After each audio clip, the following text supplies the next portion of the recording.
Christian कहते हैं जो जीसस क्राइस्ट ने कहा है वो भगवान की आज्ञा है, यहूदी कहते हैं जो मौसेस ने कहा है वो भगवान की आज्ञा है। अब तुम भगवान की आज्ञा में रहोगे तो शैतान के बहकावे में नहीं आओगे, और शैतान के बहकावे में नहीं आए तो तुम्हारा स्वर्ग रिजर्व हो जाएगा, इसमें कोई संदेह नहीं। लेकिन अब जो लोग इस प्रकार के मांस मध्य में हमेशा डूबे हुए हैं, वो भगवान की आज्ञा मान रहे हैं या शैतान की, ये तो स्वयं चिंतन करके निर्णय कर सकते हैं। भारतीय दर्शन में शैतान नाम की कोई चीज नहीं है। फिर यहाँ क्या है? यहाँ अज्ञान ही शैतान है, अज्ञान। हमारे यहाँ कहते हैं कि मनुष्य जो अच्छे बुरे कर्म में प्रवृत्त होता है उसमें उसका ज्ञान और अज्ञान ही हेतु होता है। ज्ञान का प्रकाश है, सतोगुण है तो अच्छे कर्मों में प्रवृत्त हो जाएगा, और यदि रजोगुण और तमोगुण है तो बुरे कर्मों में प्रवृत्त हो जाएगा।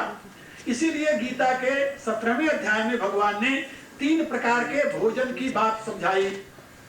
वह मनुष्य जो सात्विक भोजन करता है, वह मनुष्य जो रासिक भोजन करता है, वह मनुष्य जो तामसिक भोजन करता है। तामसिक भोजन करने वाला मनुष्य असुर प्रवृत्ति को प्राप्त होता है। असुर किसे कहते हैं? वेदांत में इसको भी बड़े सुंदर ढंग से समझाया गया है। 3 प्रकार की प्रवृत्तियां हैं, उसमें 3 लोक बटा हुआ है। एक सात्विक प्रवृत्ति है जिसमें देवलोक बटा हुआ है, एक राजसिक प्रवृत्ति है जिसमें मनुष्य लोक है, और एक तामसिक प्रवृत्ति है जिसमें एनिमल यानी पशु से लेकर के निम्न की सारी योनियां हैं। जो मनुष्य मनुष्य शरीर में रह करके पशुओं का सा व्यवहार करता है यानी तामसिक वृत्ति के अनुसार जीता है, उसको राक्षस कहते हैं। ये बात याद रख लो, काम देगा। राक्षस और कोई दूसरा नहीं, ये नहीं कि राक्षस कोई अलग से आता है, वही मनुष्य। यदि पशु योनि में रहकर पशु ऐसा काम करे तब तो पशु है। शेर ने किसी जीव को मार करके खा लिया, वो तो जानवर है, लेकिन मनुष्य ने यदि वैसे काम किया तो फिर वो जानवर नहीं कहा जाएगा, वो राक्षस कहा जाएगा, वो असुर कहा जाएगा। जो एनिमल इंस्टिंक्ट हैं वो जब मनुष्य शरीर में एक्टिव हो जाते हैं और मनुष्य जो है एनिमल इंस्टिंक्ट के आधार पर काम करने लगता है, तब उसको असुर या राक्षस कहते हैं। समझे? और यदि मनुष्य अपने जीवन में दैवी गुणों को उतार लेता है और दैवी विधान के अनुसार जीवन यापन करता है तो वही देवता कहा जाने लगता है।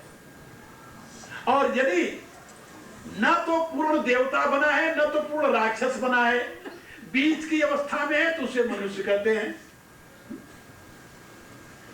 ना तो पूरा दैवी है, दिव्य गुणों का ही आश्रय लिए हुए, और न तो उसमें राक्षसी प्रवृत्तियां हैं। वो सामान्य रूप से मनुष्य है, रोटी दाल खाता है, भगवान भजन करता है, अपने स्त्री बच्चे की संभाल कर रहा है, काम कर रहा, मनुष्य है, वो रजोगुणी है। यदि उसी में मांस भक्षण की अभक्ष्य भक्षण की प्रवृत्ति आ जाए तो वो असुर हो जाएगा। बात समझे? उसमें भी कैटेगरी है, भगवान ने गीता के 7वें अध्याय में बताया है। उसमें भी कैटेगरी, आसुरीम प्रकृतिम मोहिनी स्थिता, राक्षसीम आसुरीम चैव प्रकृतिम मोहिनी स्थिता। वो पहले असुर बनता है फिर राक्षस बनता है। असुर और राक्षस में क्या अंतर है? दोनों में थोड़ा सा अंतर है। असुर जो है वो उतना अहितकर नहीं होता, राक्षस जितना अहितकर होता है। आप सुनिए, एक व्यक्ति यदि किसी पशु को मारता है, लाता है, पकाकर खाता है, वो असुर है। और यदि एक पशु की कच्ची मांस चबाने लगे तो राक्षस कहा जाएगा। ऐसे भी लोग हैं। हाँ, वही राक्षसी वृत्ति होती है। आसुरी वृत्ति है, आसुरी वृत्ति राक्षसी वृत्ति है। आसुरी वृत्ति में रजोगुण की प्रधानता है, राक्षसी वृत्ति में तमोगुण की प्रधानता है। बात समझे? और मानवीय वृत्ति में सत मिश्रित रजोगुण की प्रधानता है, और दैवी वृत्ति में रज मिश्रित सतोगुण की प्रधानता है। इसे याद रख लो। दैवी वृत्ति में सतोगुण की प्रधानता है, मानवीय वृत्ति में रज मिश्रित सतोगुण की प्रधानता है, आसुरी वृत्ति में रजोगुण की प्रधानता है, और तामसिक वृत्ति में तम मिश्रित रजोगुण की, यानी रज मिश्रित तमोगुण की प्रधानता है। ये 4 प्रधानताएं, 4 गुण, 3 गुणों के अनुसार 4 अवस्थाएं बनती है, जिसमें देवता, मनुष्य, असुर और राक्षस बनता है। तो भगवान यहां पर बता रहे हैं कि सबके उदर में मैं विराजमान हूं, और मैं ही सबके हृदय में पचाने वाली शक्ति वैश्वानर अग्नि हूं। और मेरे द्वारा ही 4 प्रकार का खाया हुआ पदार्थ पकता है। अब जो लोग अपने उदर में अभक्ष्य पदार्थ डालते हैं उनकी क्या स्थिति होती है? भगवान कहते हैं पका देता हूं मैं, पकाने का काम है। जैसे सूर्य है, एक सज्जन ने प्रश्न किया कि भगवान यदि अंदर बैठे हुए वही पकाते हैं तो जैसे मनुष्य को खाने का पाप लगता है वैसे भगवान को पकाने का भी पाप लगता होगा। लोगों की बुद्धि कहां तक जाती है देखिए। मैंने उनसे बताया, हम कहा कि तुम जानते हो ये भाग सूर्य जो है दुनिया में जितने पदार्थ है सबको वही पकाता है, सबको वही पकाता है। और अग्नि में जो कुछ डाल दो सबको जला देती है। तो तुलसीदास ने अपनी रामायण में लिखा कि भानु कृषानु सर्वरस खाई लेकिन तिनका मंद कहत को नहीं। सूर्य उससे अपवित्र नहीं होता, सूर्य तो असंग है, उसका काम है ताप देना। इसी रूप से परमात्मा तुम्हारे पेट में रहने वाला वो तुम्हारे डाले हुए पदार्थ को केवल डाइजेस्ट करने की शक्ति देता है, वो शक्ति रूप से वहां विद्यमान है। बात समझे? गैस्ट्रिक फायर के रूप से विद्यमान है, डाइजेस्टिव पावर के रूप से विद्यमान है। खाओ उसका परिणाम तुम भोगो और सब तुम्हें होगा, भगवान को तो होने से रहा क्या रहा है। अनेक प्रकार के रोग के भाजन तुम बनोगे, भगवान तो नहीं बनेगा। बुद्धि तुम्हारी भ्रष्ट होगी, भगवान की तो नहीं होगी। भगवान उससे अफेक्टेड नहीं होता। ये तो भगवान अपनी शक्ति की बात बता रहे हैं कि अहम वैश्वानरो भूत्वा प्राणी नाम देहमासता, संपूर्ण प्राणियों के अंतःकरण में बैठा हुआ वैश्वानर के रूप में मैं प्राण और प्राण की क्रियाओं के द्वारा उसके खाए हुए 4 प्रकार के पदार्थों को मैं पचाता हूं। 4 प्रकार के पदार्थ तो आप खाते हैं, उसमें यदि आप भक्ष्य पदार्थ खाते हैं तो आप मनुष्य शरीर में उन्नति की दिशा में जाएंगे। यदि आप अभक्ष्य पदार्थ डालते हैं तो उसके परिणाम आपको भोगना पड़ेगा, उसके जिम्मेदार आप। इस श्लोक के आधार पर आपको निश्चय करना चाहिए कि जिस परमात्मा की हम उपासना करते हैं, जिस परमात्मा को हम प्रसन्न करना चाहते हैं, जिस परमात्मा की कृपा के लिए हम लालायित हैं, उस परमात्मा की प्रसन्नता और कृपा की प्राप्ति के लिए हम अपने उदर में कोई ऐसा पदार्थ न डालें जो अभक्ष्य हो, जो परमात्मा को अप्रिय हो, ऐसा पदार्थ न डालें। ये याद रख लो, आपका आहार जो है ये परमात्मा की पूजा है, ये यज्ञ है एक प्रकार का। इसको हमारे यहाँ उपनिषदों में यज्ञ बताया गया। यज्ञ है, यज्ञ है। आप भोजन नहीं करते, यज्ञ करते। जैसे अग्नि के प्रज्वलित कुंड में आप आहुति डालते हैं, ऐसे ही वैश्वानर रूपी अग्नि जो आपके उदर रूपी कुंड में प्रज्वलित है भूख के रूप में, उसमें आप आहार रूपी आहुति डाल रहे हैं। ये आहुति यदि आपकी उत्तम है, सुगंधि युक्त है, पवित्र है, तो आप देवता को प्रसन्न करेंगे। लेकिन जो व्यक्ति अग्नि के कुंड में अपवित्र पदार्थ डालता है, उसे देवता पसंद नहीं होता, उसे दैत्य राक्षस प्रसन्न होते हैं। आप लोगों ने सुना होगा, रामायण में पढ़ा होगा, किसी ने पढ़ा है तो, यज्ञ विश्वामित्र करते थे, उनके यज्ञ को भ्रष्ट करते थे राक्षस। उसकी रक्षा के लिए भगवान राम को ले गए। राम और लक्ष्मण ने विश्वामित्र के यज्ञ की रक्षा की और विश्वामित्र की जगह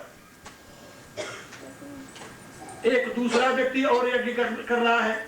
वो कौन है? रावण। वो भी यज्ञ कर रहा है।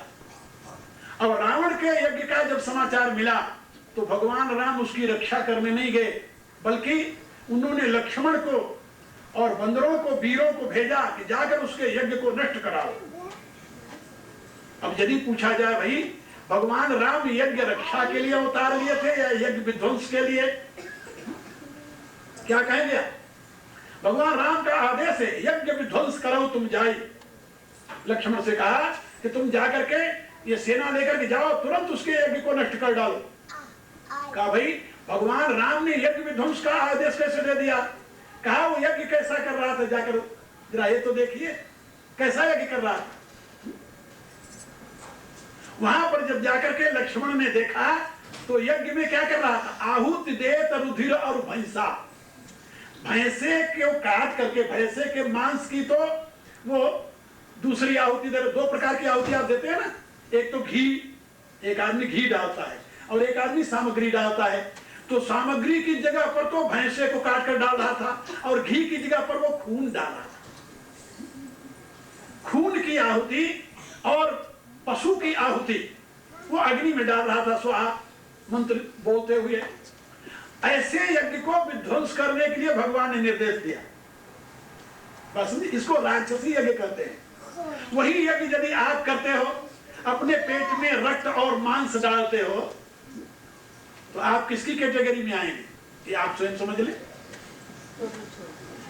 जो लोग अपने उदर में पशुओं की मांस डाल रहे हैं, अंडे डाल रहे हैं, क्या रक्त है और क्या है? रक्त का ही परिणाम अंडे और क्या है? फिश डाल रहे हैं, ये क्या है? ये सब उसी कैटेगरी में आएंगे जिस कैटेगरी में वो राक्षस होते हैं। और ये रातों दिन भगवान को पुकारते हैं, भगवान इनका कल्याण नहीं कर सकता, याद रखना। ऐसे व्यक्ति भगवान के कृपा के भाजन नहीं बन सकते।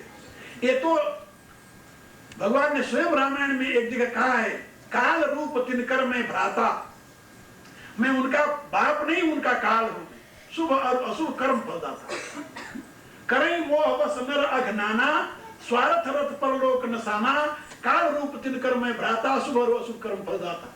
जो मोह के वशीभूत होकर के मनुष्य नाना प्रकार के पाप करता है, उस पाप कर्म करने वाले मनुष्य का मैं पिता नहीं, रक्षक नहीं, उसके लिए मैं काल स्वरूप होकर के उसके शुभ अशुभ कर्मों का फल प्रदान करता हूं। तो मेरे कहने का अभिप्राय कि जो आहार आप अपने उदर में डालते हैं, ये परमात्मा को समर्पित कर रहे हैं, याद रखिए। यदि वो आहार पवित्र है, उत्तम है, सुंदर है, तो परमात्मा अखाद्य है, अभक्ष्य है, तो उसका परिणाम आपको ही भोगना पड़ेगा। अनेक प्रकार के दुख के रूप में, पीड़ा के रूप में, परमात्मा के कोप के रूप में आप उससे बच नहीं सकते। ये बात याद रखिए। आपके उदर में पाचन शक्ति की क्रिया परमात्मा की शक्ति से ही संपन्न हो रही है। अब आपको निर्णय करना है कि आप अपने परमात्मा को किस प्रकार का भोग लगाएंगे और उसके अनुसार आपको फल मिलेगा, ये आप निश्चय करें। अहम वैश्वानरो भूत्वा प्राणी नाम देहमाश्रितः प्राणापान समायुक्त पचामिन्नम चतुर्विधम, ये भगवान की घोषणा है। समस्त प्राणियों के उदर में मैं वैश्वानर अग्नि के रूप में प्रतिष्ठित हूं और प्राण और अपान श्वास की आने जाने वाली क्रिया से मैं उसके खाए हुए 4 प्रकार के अन्नों को पचाता हूं और पचा करके उसके जीवन में रस शक्ति का संचार करता हूं। अब आगे इससे भगवान ने 15वें श्लोक में एक बात और समझाई। जैसे मैं अभी समझा रहा था आपको कि जो आप पदार्थ खाएंगे, खाने के पश्चात आपके जीवन में बुद्धि बनेगी, उसका जैसा खायन वैसा हो मन, यानी सत्व बनेगा, मन बनेगा, बुद्धि बनेगी। अब आगे उसी बात को भगवान 15वें श्लोक में समझा रहे हैं। सर्वस्य चाहम हृदय सन्निविष्टो मत्तः स्मृतिर ज्ञानम अपोहनम च वेदैश्च सर्वैरहमेव वेद्यो वेदांत कृत वेद विदेव चाहम। अब इस श्लोक की व्याख्या कल सुनाएंगे आपको। आज समय मेरा पूरा हो गया। प्रार्थना कीजिए, हाँ मेरे साथ प्रार्थना करके फिर आरती कीजिए। आरती के बाद फिर आपको भोजन के लिए नीचे आमंत्रित किया जाएगा। आप लोग जाकर भोजन कीजिए। और जो मैंने आज बताया है कि आपके उदर में परमात्मा वैश्वानर अग्नि के रूप में विराजित हैं। आप अपने परमात्मा की पूजा किन प्रकार के पदार्थों से करना चाहते हैं, ये आप निश्चय करें। आपका आहार, आपका विहार, आपका विचार, आपका आचार ही आपके जीवन का निर्माता है। You are responsible for your own life. No other person are power can be responsible for your own life, and you can lead according to your own life, according to your own will. अब जैसी आपकी इच्छा हो उसके अनुसार आप चलिए। बता देना हमारा काम है, करना आपका। आप यदि भगवान के निर्देशानुसार अपना जीवन बनाएंगे तो आप कल्याण के भागी बनेंगे।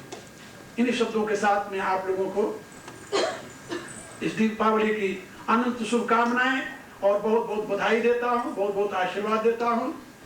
और अब प्रार्थना करेंगे। यहाँ पर एक और कार्यक्रम हमने शुरू किया है। वो यहाँ से थोड़ी दूर पास में ओटवा स्ट्रीट के ऊपर एक चर्च है। चर्च वो काफी बहुत बड़ा तो नहीं है, लेकिन अच्छा है, बढ़िया है। करीब 500 व्यक्तियों को बैठने की उसमें जगह है। एक हॉल है इतना बड़ा, उसके नीचे एक हॉल और है, उसमें भी उसके बेसमेंट में वहाँ भी 400 आदमी बैठ सकते हैं। वहाँ स्टेज भी बनी हुई है। अंदर उसके रसोई घर बहुत बड़ा बना हुआ है, इससे आधा समझ लो इस हॉल का इतना बड़ा रसोई घर है। उसमें 12 कमरे उसमें बने हुए हैं जो अलग अलग साइज के हैं, जहाँ की बच्चों की उनका संडे रिलीजन क्लास लगती है, उसके लिए वहाँ प्रॉपर स्थान है। और उसके बगल में एक मकान है, वो भी उनके यहाँ जो प्रीस्ट को रहने के लिए मकान है, उसमें 5 बेडरूम हैं, 2 बेडरूम उसके नीचे भी हैं। अच्छा है, 150 कार पार्क करने की उसके पीछे जगह है। हमें आया तो यहाँ से ले जाकर दिखाए, हमें बहुत पसंद आई वो जगह, और मेरी राय हुई कि इसको यदि ले लिया जाए तो यहाँ जो कठिनाई हमें आती है कार्यक्रम में वो नहीं आएगी। बच्चों के लिए हम वहाँ कुछ कर सकते हैं, क्लासें लगा सकते हैं, 1 डे रिलीजन क्लास और कल्चरल प्रोग्राम की शिक्षा भी हम दे सकते हैं। बाहर से आने वाले जैसे हम आते हैं तो बहुत लोग आना चाहते हैं मेरे पास, लेकिन हमारे यहाँ व्यवस्था नहीं होती उनके टिकने के लिए, तो वहाँ पर वो भी हो सकता है। और भी अनेक प्रकार के कार्यक्रम वहाँ चलाए जा सकते हैं। जगह उत्तम है। यहाँ तो आप लोग देखते हो बच्चे जरा हल्ला करते हैं तो यहाँ ध्यान आप नहीं कर सकते, और जो आते हैं उनसे बच्चे तो लाने ही है साथ में। बच्चे यदि नहीं आएंगे यहाँ तो आप लोग तो मैं जानता हूँ क्रिश्चियन बनने वाले हो नहीं। भारत से जो आए हुए हैं वो अब क्या क्रिश्चियन बनेंगे? क्रिश्चियन बनने का या धर्म परिवर्तन का चांस तो उनको है जो बच्चे यहाँ पैदा हुए हैं। यदि उनको हम अपनी बात नहीं समझाएंगे या वो हमारी बात नहीं समझेंगे, अपने संस्कार को, अपनी संस्कृति सभ्यता को, तो उनका जीवन आगे क्या बनेगा आप लोग अनुमान लगा सकते हो। इसलिए यदि प्रॉपर स्थान हो तो बच्चों के लिए शिक्षा का क्रम चलाया जा सकता है। यदि प्रॉपर स्थान हो तो मेडिटेशन की क्लास हमेशा चलाई जा सकती है। यानी और भी कई कार्यक्रम हैं जो पूर्ण रूप से चलाए जा सकते हैं, और बच्चों को उनके धर्म, उनके संस्कार, उनकी संस्कृति सभ्यता में सुरक्षित रखा जा सकता है। वैसे किसी की बुद्धि भ्रष्ट हो जाए तो उसके लिए अपन जिम्मेदार नहीं है। ये तो बुद्धि की बात है। बुद्धि तामसिक है, राजसिक है। बुद्धि भ्रष्ट हो गई तो हम क्या कर सकते हैं? माता पिता क्या कर सकते हैं? कोई भी कर सकता है। आप लोग जानते हो भारत में हमारे धर्म परिवर्तन की प्रक्रिया चली। वहां पर लोगों ने हिंदू को मुसलमान बना लिया, क्रिश्चियन बना लिया। लेकिन वहां जो क्रिश्चियन बने, हिंदू से मुसलमान बने, वो या तो भय से बने या प्रलोभन से। भय उनको दिखाया गया मुसलमानों के द्वारा, तलवार की नोक पर उनको मुसलमान बनाया गया। राजी से तो बने नहीं थे कोई। और अब क्रिश्चियन लोग जो कन्वर्सन कर रहे हैं, गरीब लोगों को प्रलोभन दे करके कर रहे हैं, धन दे करके, कोई सुविधा दे करके, नौकरी की सुविधा दे करके, अनेक प्रकार से उनको प्रलोभन दे करके क्रिश्चियन बना रहे हैं। लेकिन यहाँ रहने वाले यदि बच्चे आपके इस प्रकार से अपने धर्म से च्युत हो जाए तो उनको न तो भय से होते हैं न तो प्रलोभन से होते हैं, वो होते हैं अज्ञानता से। अपनी महिमा को न जानने के नाते, अपनी विशिष्टता को न जानने के नाते, अज्ञानता के नाते वो अपने धर्म से च्युत हो जाते हैं, अपने धर्म से गिर जाते हैं। वो अज्ञानता यहाँ पर मैं सोचता हूँ आपके बच्चों को हमारी तरफ से ना आने दिया जाए। वैसे यदि अपने संस्कार से जाए तो उनके लिए कोई कुछ नहीं कर सकता, लेकिन अज्ञानता के नाते वो धर्म भ्रष्ट न हो। बात यह है, मेरी ऐसी राय है कि यदि व्यक्ति अपने धर्म का पालन करता रहे और अपने धर्म में निष्ठा रखे तो उससे और श्रेष्ठ दुनिया में कोई दूसरी बात नहीं। आप लोग जानते हैं दुनिया में ईसाई धर्म, इस्लाम धर्म, यहूदी धर्म और जितने धर्म हैं, आजकल हर एक विचारक इन समस्त धर्मों से हिंदू धर्म को श्रेष्ठ स्वीकार कर रहा है। केवल उसकी संस्कृति और सभ्यता के नाते, केवल उसकी फिलॉसफी और उसकी जीवन पद्धति के नाते आज दुनिया का समझदार वर्ग हिंदू धर्म की तरफ आगे बढ़ना चाहता है। अभी कल ही मैं यहाँ पर टेलीविजन पर एक दृश्य देख रहा था, आप लोगों में से बहुत लोगों ने देखा होगा, री इनकारनेशन के विषय में। यानी पुनर्जन्म से संबंधित एक प्रोग्राम आ रहा था। बहुत से साइकोलॉजिस्ट और ऐसे लोग जिनको पूर्व जन्म का एक्सपीरियंस था, वो लोग आपस में डिस्कशन कर रहे थे। और वहां पर एक व्यक्ति ये बता रहा था कि पुनर्जन्म का जो सिद्धांत है, इसके विषय में तो हिंदुओं ने आज से हजारों वर्ष पहले इसको अनुसंधान किया और इसको दुनिया को बताया। और बौद्धों, एक दूसरे ने कहा कि नहीं, बौद्धों ने भी बताया। तो एक बता रहा था कि नहीं, बौद्धों के और हिंदुओं के पुनर्जन्म के सिद्धांत में अंतर है, क्योंकि बुद्ध तो आत्मा को मानते नहीं, बुद्ध तो आत्मा को मानते नहीं, उनकी आत्मा तो मरने वाली है।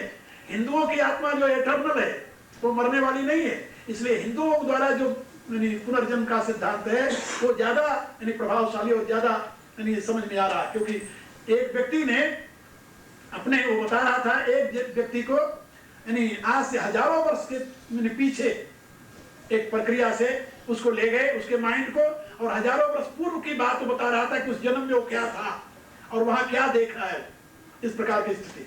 तो मेरे कहने का अभिप्राय कि धीरे धीरे समझदार लोग अब हिंदू धर्म की तरफ आ रहे हैं। और मैं तो आप लोगों से बता रहा था कि जितना प्रयत्न क्रिश्चियन और मुसलमान ने किया है अपने धर्म के प्रचार के लिए, इसका यदि आधा भी हिंदू समाज वाले किए होते, आज दुनिया का बहुत बड़ा भाग हिंदू विचारधारा से अभिभूत होता, इसमें जरा भी संदेह नहीं। भारत से एक तो प्रचारक आए नहीं, भारत से जो आए लोग यहाँ पर नौकरी रोटी की तलाश में आए, धर्म की तलाश में तो आए नहीं।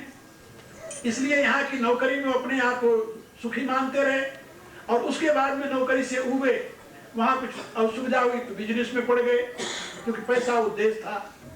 अब लोगों के दिमाग में आज से 20 वर्ष पहले जब मैं पश्चिम में आया था, तब यहाँ के लोगों की सोचने की गति अलग थी। अब सोचने की गति अलग हो गई है। अब अलग इसलिए हो गई कि अब सोच रहे हैं, पहले 20 वर्ष पहले तो उनके बच्चे छोटे छोटे थे, बहुतों के बच्चे थे भी नहीं, थे तो छोटे छोटे थे। अब लोग सोच रहे हैं हमारे बच्चों का क्या बनेगा, हम तो हिंदू रहे, हमारे बच्चे क्या होंगे। एक बहुत बड़ी समस्या है।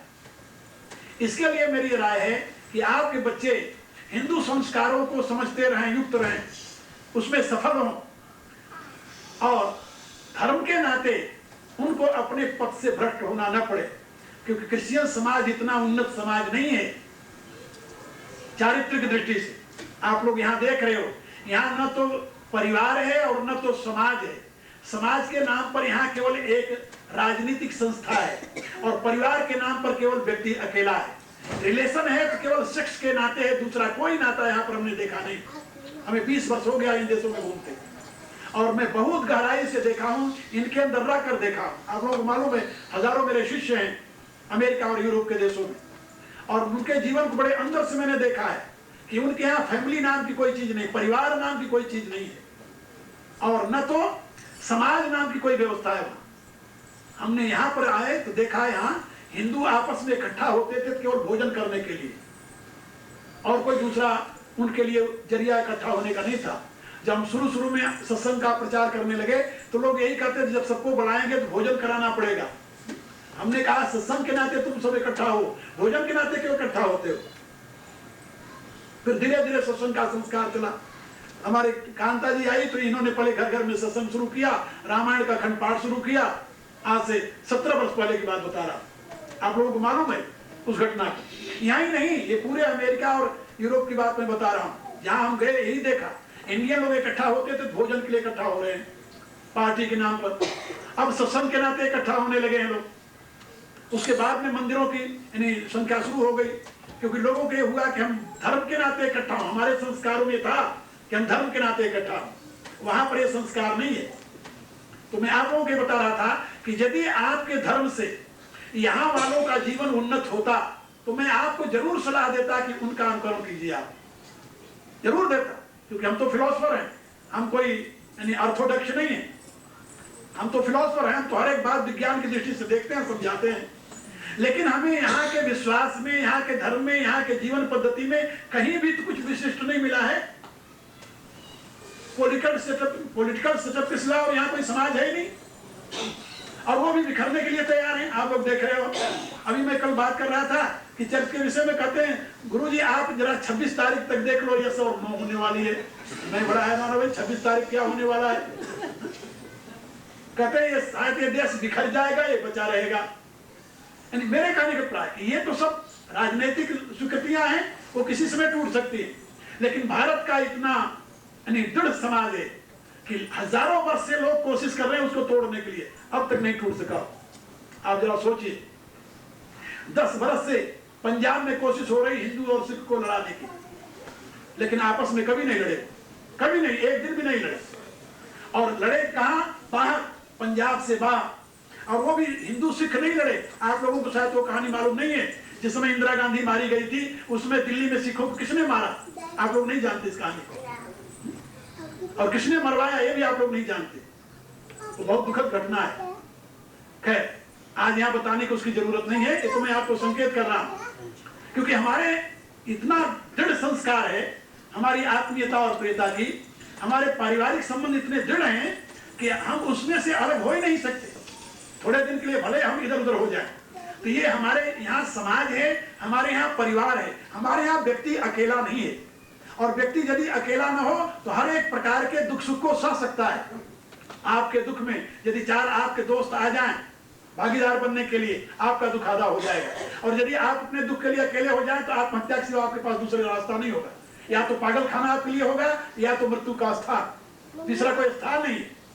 अभी मैं कह रहा था एक दिन कि यूपी में 14 करोड़ लोग रहते हैं। एक यूपी प्रांत है भारत में, 14 करोड़ की आबादी है, 14 करोड़।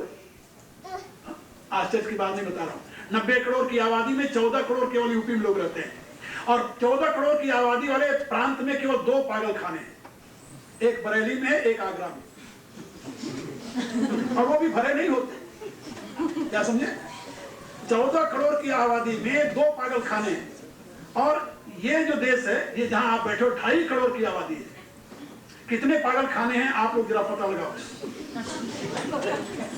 और अमेरिका को देखिए, इससे भी डबल है। मेरे कहने का कारण क्या जानते हो? जब मनुष्य एकाकी होता है तो उसके विक्षिप्तता के सिवा कुछ है नहीं। आप लोगों को तो मालूम है, यहाँ मेरे शिष्य कई बैठे हैं जिनको यहाँ की सरकार यानी केवल लोगों से बातचीत करने की ट्रेनिंग देती, केवल सुनते रहो, अपने बल की बात कर दे, क्योंकि उनका कोई सुनने वाला नहीं है। और भारत में आप अपने पड़ोसी के बैठकर बगल में सारी बात सुना दो, वो बड़े प्राण से सुनेगा भी और आपको सांत्वना भी देगा, रास्ता भी समझाएगा। भले कल उसकी ये पोजीशन हो जाए तो आपको वो अपनी बात करो, आप उसको समझाओ। ये जो भारत की संस्कृति है, भारत की सभ्यता है, भारत में आत्मीयता और प्रियता के जो संबंध है, वो दुनिया में हमें कहीं नहीं मिले। इसलिए मैं आप लोगों को बता रहा था कि आपका धर्म, आपके संस्कार, आपके सिविलाइजेशन महान है। दुनिया के लोग आज उसकी तरफ चल रहे हैं। आपके बच्चे यदि अपने धर्म से भ्रष्ट होकर क्रिश्चियन बने, मुसलमान बने, पतित हों और गर्त में जाएं आपके देखते हुए, तो आपको प्रिय नहीं लगेगा, आप इसे सहन नहीं करेंगे। मजबूर होकर भले स्वीकार कर लें, ठीक है, सब दुनिया में मनुष्य एक है, लेकिन आपकी अंतर की आत्मा इसे नहीं स्वीकार करेगी। और मैं समझता हूं कि धर्म के नाते, धर्म की अज्ञानता के नाते उनके लिए ये दुर्भाग्य के दिन न आए। इसलिए मैं कोशिश कर रहा हूं कि यहाँ एक ऐसा सेंटर बनाया जाए जहां बच्चों को धर्म की शिक्षा दी जाए, उनकी भाषा में, जो भाषा समझते हैं। मैं भाषा का आग्रह नहीं करता, कोई भी भाषा में, ये नहीं कि हिंदी होगी तो हिंदू होंगे, ऐसे कोई जरूरी नहीं है। हमने देखा है 150 वर्ष से ट्रिनिडाड में हिंदी नहीं है, लेकिन वहां जितने अच्छे हिंदू हैं उतने अच्छे हिंदू हमें भारत में नहीं मिले। ट्रिनिडाड की मैं बात बता रहा हूं। एक दिवाली, आज का दिवाली का दिन है, एक दिवाली 3-4 वर्ष पहले मेरी ट्रिनिडाड में बीती थी, और हर एक हिंदू के घर के सामने पूरा गांव का गांव दीपक से सजा